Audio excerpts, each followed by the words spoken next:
I have not seen one Hebrew Israelite response to the scholarly information that Dr. Eric Mason placed in his book, Urban Apologetics, that dealt with these particular sources as well. And one of the things that they would do is they love to stay in the King James Version. Why? Because the King James Version kind of makes it ambiguous as what the text actually means. You hear me often say when I'm teaching is that it's not what the text says, it's what the text means. All right. What the text means is what we're after, not just what it says. Because again, we're talking about a text that was written to a different group of people in a different language, in a different culture, at a different time in history. So every other version of the Bible makes it clear that when it says, there you shall be sold unto your enemies for bondmen and bondwomen, it is not them being sold against their will. It is them offering themselves.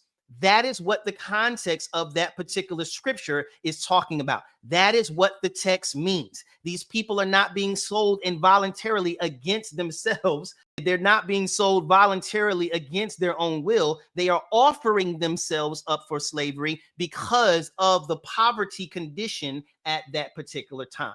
Let's give you a little bit more evidence. So, in each of these translations, the Israelites are selling themselves. They are not being sold. And we see that the Hebrew verb translated sell or offer is a reflexive verb form. What does that mean? It means that the subject of the verb acts upon or with respect to itself. So the person is selling themselves. They are not being sold by someone else. So the linguistic context of this absolutely forbids the interpretation that they try to pull out of this particular text. So it is impossible to read this in its linguistic context, looking at the verbiage form and the Hebrew verbs. That's the linguistic context. It's impossible to look at the literary context, that this is not prophecy, that it is a ratifying of the covenant. It is not possible to look at this in its historical context because we've seen the historical sources that prove that it's wrong. So historically, culturally, linguistically, and literary,